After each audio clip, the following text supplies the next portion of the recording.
Assalamualaikum warahmatullahi wabarakatuh. Jadi kami dari kelompok terakhir yang mengumpulkan akan mempresentasikan tentang hasil kerja kelompok kami yang beranggotakan Saya Irsyad. yang panjang biar amat coba. Saya Maditya Irsyad dari kelas 12 IPA 2. Saya Ryan Rahman Ramadan dari 12 IPA 2. Jadi ini slide pertama kita. Lanjut ke slide kedua. Slide kedua ini ada rumusan masalah di sini rumusan masalahnya itu berapa banyak orang yang terkena TBC di Indonesia pada tahun 2021. Jadi di rumusan masalah ini kita mencari banyaknya kasus TBC di Indonesia pada tahun 2021 di 30 provinsi terbesar. Begitu. Nah, Tujuan penelitiannya di sini untuk mengetahui jumlah kasus TBC di Indonesia pada tahun 2001. Jadi tujuannya ini untuk mengetahui berapa banyak orang yang terkena TBC di tahun tersebut. lanjut ke slide ketiga. Nah, jadi slide ketiga ini berupa manfaat penelitian. Manfaat penelitian yang kita tujukan pada yang kita cari. Nah, yang pertama manfaatnya untuk mengetahui seberapa bahayanya penyakit TBC di tubuh kita. Nah, waktu dan tempat yang kami gunakan penelitian ini pada 2 Oktober sampai 7 November 2023. Nah, tempatnya Gedung Sekolah Semait Raudatul Jannah Cilegon. Slide keempat, alat dan bahan yang kami gunakan yaitu laptop. Di sini laptop itu fungsinya buat apa? Ngebuat Word-nya lah. Di sini kalau handphone buat nyari sumber datanya Sama internet sama juga. referensi. Internet juga buat menjalankan semuanya. Nah, slide keempat, metode pemrograman data. Nah, yang pertama deskripsi sampel. Yang kedua terdapat prosedur pengumpulan data. Yang ketiga instrumen pengumpulan data. Nah, yang terakhir pengumpulan data. Lanjut. Tabel data kelompok kami yang kami terdapat.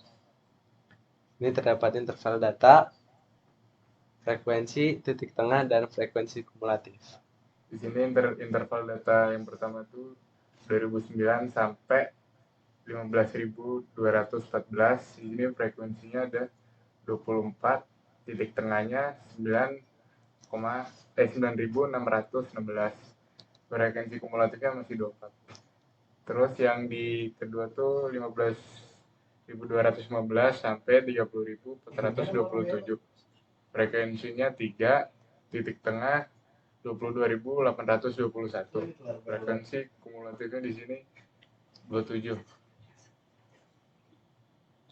Terus di yang ketiga ini 30.428 sampai 45.640.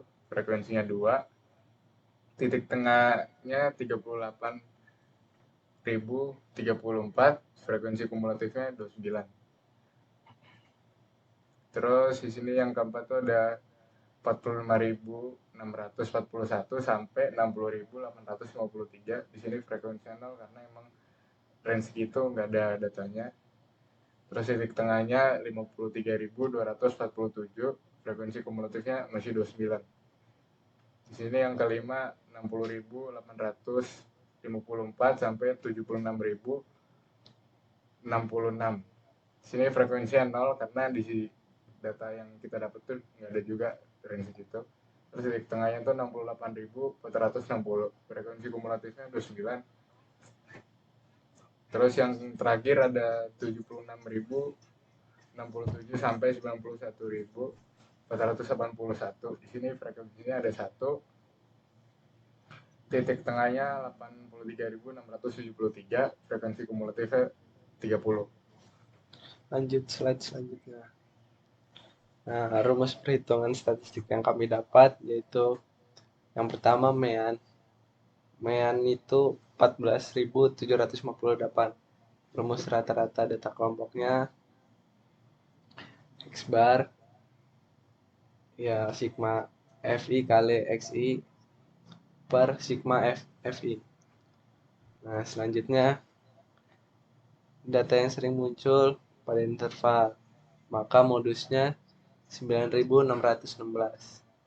Rumus yang kami gunakan mu0 sama dengan TB plus D1 per D1 tambah D2 kali P. Slide selanjutnya. Data median yang didapatkan itu kalau diurutin dari kecil ke besar tuh ada 2009, 2243, 2700. Semuanya kelamaan ya.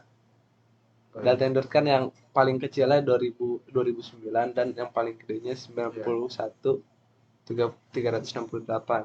Nah, jadi semua datanya ada 30 dibagi 2 sama dengan 15. Data ke-15 ini 9.224. Nah,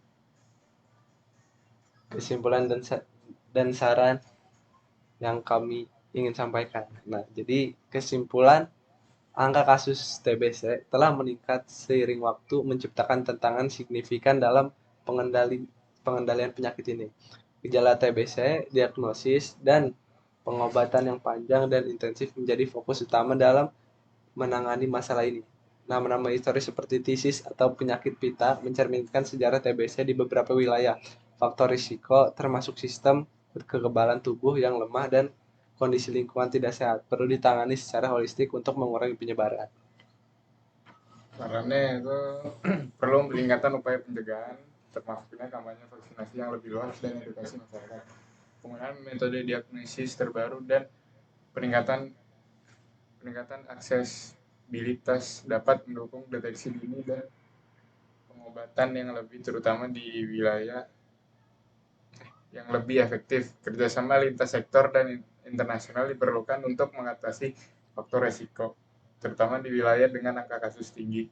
Dana dan sumber daya harus dialokasikan dengan bijaksana untuk mendukung program pengobatan dan pencegahan TBC. Masyarakat perlu diberdayakan dengan informasi untuk mengenali gejala TBC dan mencari bantuan medis secepat mungkin. Nah, jadi sekian hasil yang kami dapatkan. Kurang lebihnya mohon maaf. Wassalamualaikum warahmatullahi wabarakatuh. Ini matinya gimana, Dim? Berapa menit lagi?